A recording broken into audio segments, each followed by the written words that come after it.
was now proven, and we could use those models for any time we do modifications to the B-2. So now we don't have to do this brake test again because we can simulate it in our computer.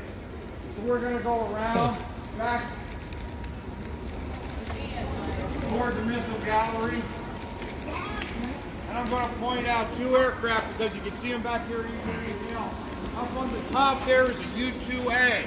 U-2 is the type of aircraft that Francis Gary Powers was shot down in over the Soviet Union on his flight from Pakistan to Bodo, Norway. Of course, during that same time period, we also lost an RB-47, such as the one you see here. But the U-2 we knew was over the Soviet Union. It was shot down over the Soviet Union. Soviet Union tried Francis Gary Powers as a spy, and he was sentenced to 10 years in prison, and he started serving his prison sentence. However, the RB-47 was shot down in international airspace.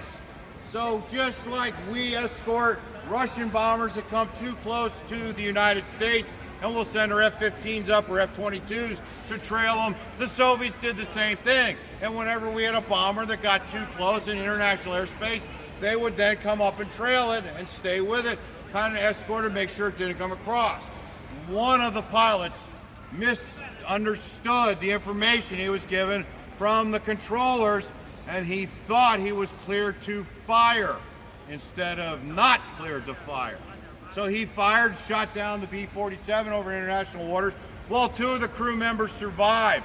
Those two crew members ejected, came out, and the whole world knew that they were in international waters, so they couldn't try them as spies. So they became guests of the KGB in Lubyanka for a couple of months.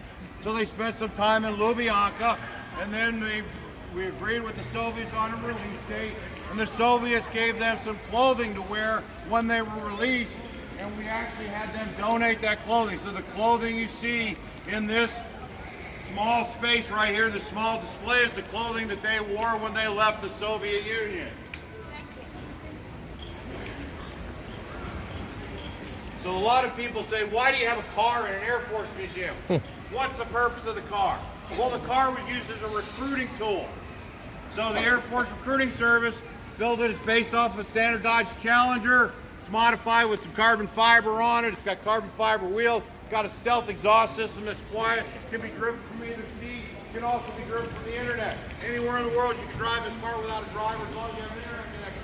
It's got forward-looking infrared so they can see ahead of it, and a very high-resolution camera on the top that can look out about a quarter of a mile. Nitrous oxide and other things to get a bigger map. And because of that, it's very interesting to see the ice. So it was a recruiting tool. So I'm coming in here, we're starting to get into the space area, but this is the last part of the Cold War we talked about. There's a lot of vehicles in here that were used for testing in space. That vehicle right there, the Aero B, we actually have the real mice that flew into space on that. When they died, they were stuffed, and they're inside that capsule in perpetuity right now. So the two mice that weren't up in that are actually still in there. And we have, Hap Arnold's 5-star rank insignia, the only 5-star general in the United States Air Force that was flown into space. We also have some moon rocks that were brought back from Apollo 16.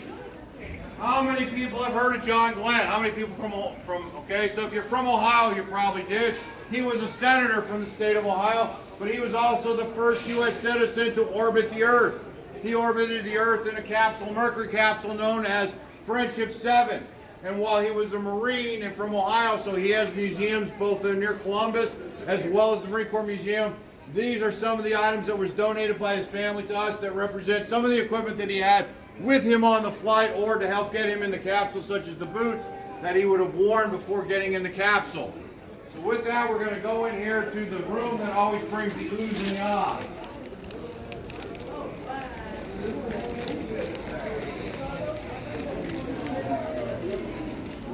Wow. Nice. Saludos a la familia Cázares. So these are our nuclear tipped ballistic missiles. So on this side I have two early ones, the Jupiter and the Thor. Those were intermediate range. Those were 1,500 mile range, and they would have been in places such as Turkey and Italy during part of the Cold War.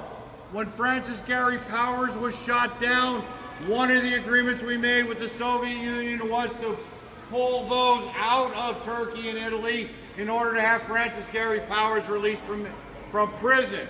Of course, during that time, us and the Soviets had developed true intercontinental ballistic missiles, such as the ones that you see here, the Titan I and the Titan II. We do not have an Atlas on display, which was another one. We are going to be putting an Atlas on display at some point in time. We have one, I just don't know what state it's in, because we acquired one that has internal structure.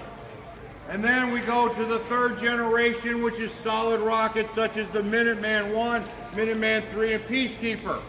Now these particular weapons carried nuclear warheads. They are the type that sit in silos on alert. The type of weapon they carry would be one similar to this W-87 nuclear warhead right here. This is a bus. This is what carries the nuclear warheads. The bus is designed to take these to a spot in space where they are released, spun at a very high speed, come back down through the atmosphere, and hit within a few feet of their target, of their intended target. Now, on these early missiles that carried one nuclear warhead, these we carried one nuclear warhead. In fact, with the Titan II in the megaton range, multi-megaton range. But these early missiles had a problem. These two over here used a type of fuel known as RP1, which is a highly refined form of kerosene, and it had to mix that with liquid oxygen. So I had to store liquid oxygen on board. Very difficult to do because it has to be cold. So these had to be refueled right before launch. We would actually erect them and then refuel them, get them ready for launch. It took about 45 minutes. Not something you want to have if you're getting ready to go to a nuclear war. You don't want your missiles exposed that long. So the next generation allowed us to keep them in the silos fully refueled because we started using what's called hypergallic fuels. Hypergallic fuels are chemicals such as hydrazine and nitrogen tetroxide. When hydrazine or aerozine mixes with nitrogen tetroxide, they immediately combust and they don't need oxygen because they produce their own. So now I've got two chemicals in there that are relatively safe to store. When as soon as I mix the two together, they combust and they launch the rocket. However, if I'm doing maintenance on that weapon, I have a problem because if I break a fuel line, those chemicals become very unstable now and they immediately explode. And that explosion is powerful enough to lift the warhead out of the silo. And we had two explosions like that during the time that we used the Titan IIs. To get away from that and to allow us to have missiles that we could store in the ground for a long period of time with almost no maintenance, we went to solid rocket engines such as the ones that's used on the Minuteman I right here. The solid rocket engines now can be stored almost indefinitely. The only time they need to come out of the silo is if we're going to do upgrades to them or they go back to the depot for some refurbishment. We started with the Minuteman I that held a single nuclear weapon. It went to the Minuteman II. We don't have one of those on display, but we do have a Minuteman II launch facility on display there that you can walk through. And then we went to the Minuteman III. The Minuteman III could carry 3 nuclear warheads. Minuteman III is what we still use today. While President Reagan was in office, he wanted to end the Cold War, and one of the things he did was authorize the development of the Peacekeeper missile that you see right here. This missile can carry 10 warheads. Each of them is independently targeted to a different location. So now I have the ability to put a lot of nuclear firepower into space and release those weapons, each of which can go to a different target. That brought the Soviets to the table to talk about strategic arms limitation.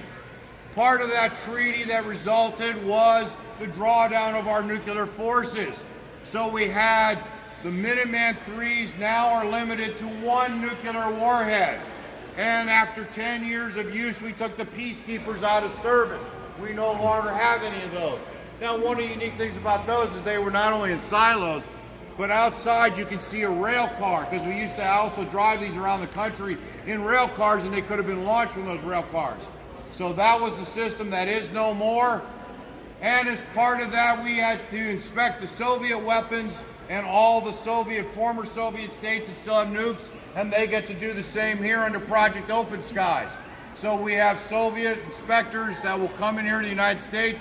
They'll inspect our assets, and we will do the same in the former Soviet Union countries that still have nuclear weapons. And that is how we ensure that we're complying with the strategic arms limitation talk. So that, ladies and gentlemen, concludes my tour. You have a few minutes to make it into the fourth building if you want to take the fourth building tour, and I will leave you over there. But I also want to leave you with a comment about the museum here. Our museum operates primarily off of donations and volunteers. Yes, we are a military organization. Yes, you're on a military base. Yes, tax dollars paid for everything you see inside here, but we're not allowed to use tax dollars for our buildings. So how do we build new buildings? It's all done by donations. Also, you see most of us in here are volunteers. In fact, we have about 80 paid staff and about 615 volunteers. That's what it takes to keep this museum operating. So if you buy something in our gift shop or you eat in our cafeteria, you may think the prices are a little high, but know that whatever we use helps go toward keeping this alive and also toward our education programs. We offer education programs in here. Third Saturday of every month is Family Day. We bring kids in and they get to do activities in here. They build things. They get to take home things like robots and stuff like that they build, kites. And in July the 20th, Family Day, which is the celebration of the 50th anniversary of the Apollo 11 moon landing, they're going to build model rockets, and weather permitting, they're going to go out front of the museum. They're going to launch them. They'll come back down, recover them. They'll get to take them home with them. So for that, we thank you if you use our shops or donate to the museum.